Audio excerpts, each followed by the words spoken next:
Welcome to the Diverse Minds podcast, where we give you the tips, tools, and techniques you need to be a mentally healthy and inclusive leader. Each week, you'll hear about a variety of topics linked to mental health, well-being, and diversity that will enhance both your professional practice and personal well-being. Welcome to the 136th episode of the award-winning Diverse Minds podcast. And for April, the theme is all about music and mental health. So on today's episode, I'm going to be talking about how music boosts our mental well-being. Is this your first show or are you a regular listener? If you enjoy this episode, why not leave me a review on Apple Podcasts, Spotify, or wherever you listen to your podcasts? So as I do my annual planning for the podcast, the aim is to find topics that I haven't covered previously. And music and mental health is something I've looked at in great detail, so I thought, why not? Plus, April is in fact Jazz Appreciation Month, so there is a connection. So in 2011, there was research carried out by researchers at McGill University in Montreal, and they tested levels of dopamine in the brain in response to music. Now, it was a small sample size of initially 217 people whittled down to 8, but the results were interesting and positive. And in essence, dopamine is a type of neurotransmitter, and our bodies produce it, and our nervous system uses it to send messages between nerve cells.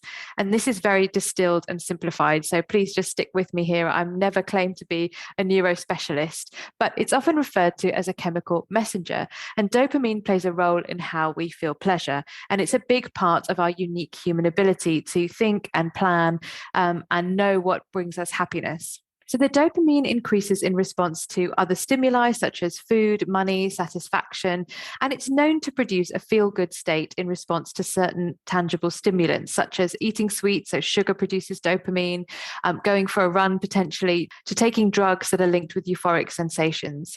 And dopamine is also associated with potentially less tangible stimuli like being in love. So if you want to know more about that, check out episode 75, How Love Promotes Positive Mental Health. So in this study, levels of dopamine were found to be up 9% higher when volunteers were listening to music they enjoyed. The authors of the paper said it was significant, the research, in proving that humans obtain pleasure from music, which could be considered an abstract reward that is comparable with the pleasure obtained from more basic biological stimuli. And so this research really indicated that music is in fact linked with our deepest reward systems.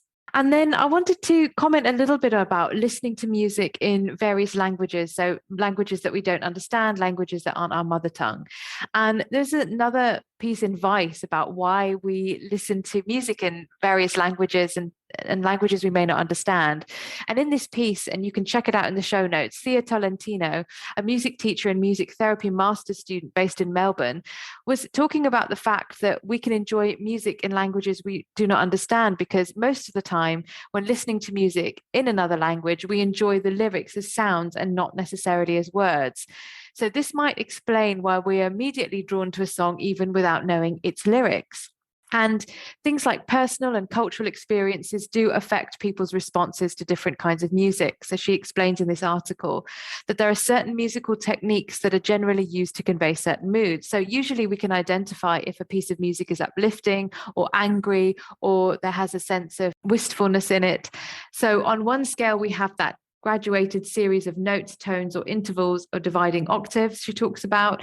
And songs in a major scale usually have brighter, happier sounds, while minor scales usually have a slightly darker, melancholic feel. And I would say a majority of people can identify those sounds quite easily, because the human brain is wired to respond to sound. And it's a process called entrainment, where the brain synchronizes breathing, movement, and even neural activities when we hear certain sounds.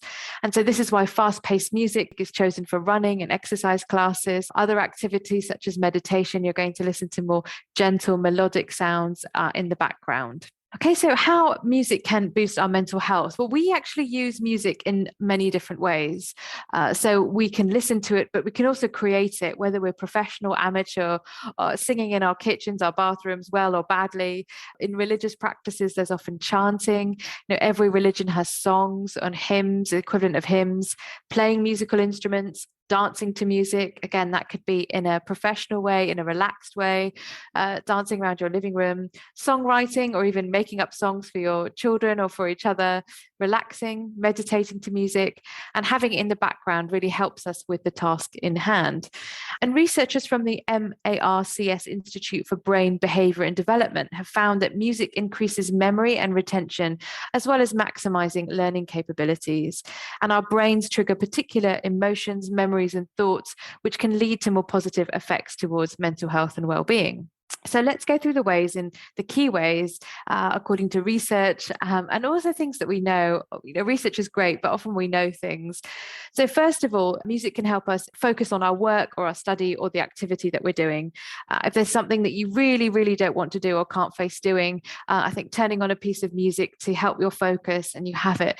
I think we all have stories where that's really worked for us. And certain studies have actually shown that music with a tempo of 60 beats per minute can increase the brain's ability to process information. There have also been some interesting studies suggesting that electronic dance music, EDM in America, we would just call it dance music here, helps sharpen the focus while studying. Of course, if that is not your preference, it's not going to work. So I wouldn't ever suggest that someone puts on music that doesn't bring them joy, because that's going to be a real distraction. But I think useful to know about some of these research studies.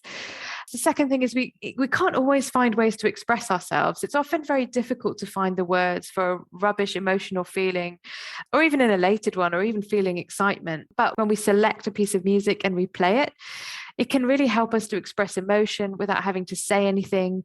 Playlists, this is why playlists are so popular, or people have jamming sessions, or communicating through music and non-verbal ways of expressing ourselves are so important and so useful. And children as well. So children's music classes, baby classes that people go to, baby music. But from a very young age, we're actually really tuned in and wired to this. Thirdly, lifting our mood. So we can use it to express our mood, but also to lift our mood. It might be feeling a bit sluggish, a bit low, a bit down, and playing songs that we find uplifting really can help stimulate our brain, increase our sensation. We talked a little bit about dopamine at the start, and this absolutely boosts our mood.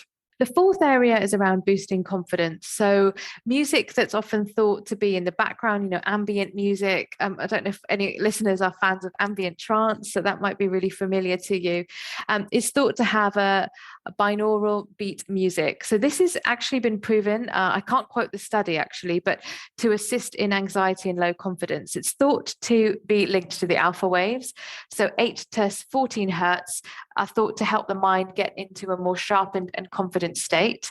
And so listening to that beat and that tone of music is ideal when feeling nervous or fearful. And it's thought that, like we mentioned before, music with a tempo of 60 beats per minute, we start to synchronize, that the brain starts to sync to the new frequency, and we get into an altered brain state to feel more confident and calm and have an increased sense of well-being. Now, I think it's important to say this is going to depend on person to person, on cultures, what sounds mean. But of course, if you think about doing something you don't really want to do, and maybe you listen to a song and lyrics that empower you, it gives you that little bit of strength to go and do it. The fifth thing is about relaxation. So I mentioned using music for meditation. Meditative music has a very cathartic effect on us. And again, this can link to religion. All religions have some kind of form of music, whether it be past or present. Relaxation, chanting, prayers, that gets body-mind connection and connection to a higher being. And so the calming sounds, nature, there's music in nature when you hear birdsong, especially if you're in a green environment. And that really, really does help our connection to what's around us and listening. So I didn't mention nature earlier, but of course that's not composed music, but it is music. And if you want to know more about connecting with nature, please do check out my episode around how nature can boost our mental health, and also the episode with Karen Leibenguth about connecting to nature. So we know that's calming. It's thought that classical music can be very calming and very helpful and effective in enabling people to relax. As with any gentle jazz, if you subscribe to any of the major music streaming channels, you always see the playlist with jazz to relax, soft jazz, jazz for the evening, and it can also help us sleep well. And then, the sixth thing is around connection to memory, enabling us to detach from the here and now. So we probably all have songs and we don't know at the time we listen to things and then we listen back to them and it brings back memories. Now that of course that doesn't always have to be positive, but if we're feeling particularly low or nostalgic and we can put a piece of music on, we can't physically time travel, but we can definitely time travel through the sounds, helping us to detach from the here and now and connect to those really positive memories. The seventh thing is around alleviation of pain. So when we listen to music, we can have distraction. We're focusing on the sounds, we're focusing on the music, we're focusing on things that uplift our mood, and it has been shown to reduce and alleviate pain for that period of time. And also to reduce anxiety and depression. Now, I'm not saying that this is a treatment. Please, I'm not giving any medical advice here, but understanding how music affects your emotions goes a long way to help ease anxious and depressive thoughts.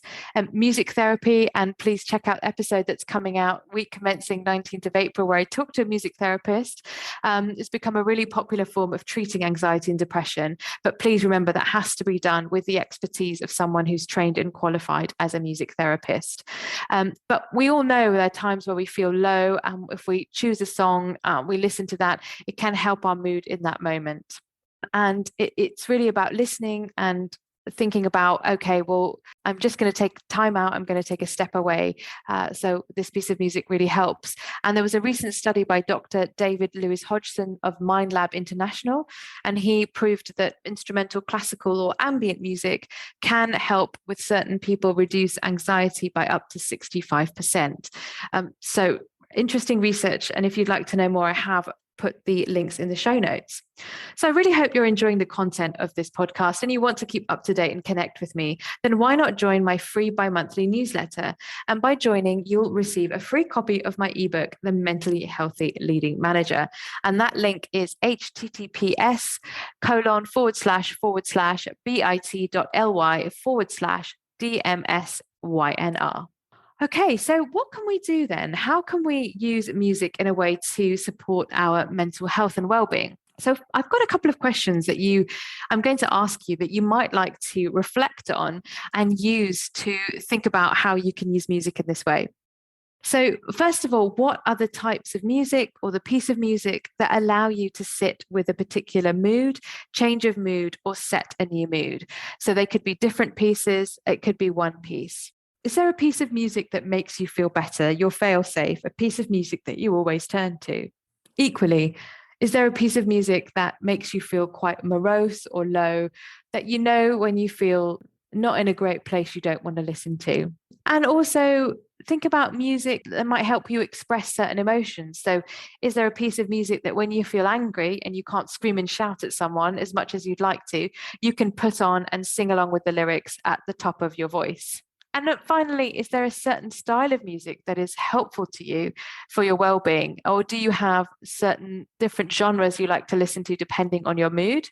And also the pieces of music that maybe you really like, but they're not helpful to you when you feel low. So have a think about those things. And then you might like to consider how you make a playlist or what you do to help your mood. So many of you might do this. You might have music that wakes you up, that energizes you, music that lifts your mood and makes you happy, music for venting frustration, music that helps you connect to a previous time that makes you feel nostalgic. You know, there's certainly a lot of pre-made 90s soundtracks do make me feel incredibly nostalgic. So this will vary, this will change. I certainly know that at the beginning of the pandemic, there were certain tracks I would listen to over and over again. And now I listen to them and it reminds me of that really beautiful summer that we had, even though it was tumultuous and it wasn't an easy time. So you might just like to take some time to reflect on that. And maybe you have existing playlists, but you want to pull things together from other sources. So in terms of how music boosts our well-being, there is research evidence to show how music supports mental well-being, linking to dopamine. Yes, the studies have been small, but it is there. Also research that shows that music can support our focus, our concentration, and relaxation. There are many forms that this can take, the way in which we can integrate music into our life. It could be listening, it could be playing, it could be singing, and we all have different musical tastes. It's not simply about being a professional, but learning to sing along to the radio, do whatever we need to do. Consider the kinds of music we need for different moments and different times in our life. and how we want to use it as a package for daily well-being, as well as to support mental ill health recovery. Now, that could be music therapy through a professional, or that could be we're struggling, having a particular low time with no mental ill health diagnosis, and how we want to use music. So if you want to know more about my work and my coaching, please don't forget you can check out the Diverse Minds website, and the link is diverseminds.co.uk. And the resources from this episode are BBC article from 2011 following the research at McGill University, Music Releases Mood-Enhancing Chemicals in the Brain, episode 75 of the Diverse Minds podcast, How Love Promotes Positive Mental Health, an article from Open Minds, 5 Positive Effects Music Has on Your Mental Health, and the article from Vice, Why We Listen to Music with Lyrics We Don't Understand. And you can also check out the Diverse Minds episodes on nature and mental health. So I really hope you've enjoyed this episode. Don't forget to leave me a review on Apple Podcasts, Spotify, or wherever you listen to your podcast from. And join me in the next episode where I'll be sharing my top 11 tracks that boost my mental well-being. Until next time, take care, everyone, and see you soon. Thanks for listening to the Diverse Minds podcast. Don't forget to subscribe on Apple Podcasts, Spotify, or wherever you access your podcasts from. You can also connect with me on Facebook, Twitter, and LinkedIn. Tune into next week's episode of the podcast, where I'll bring you more insights on mental health and inclusion. Bye for now.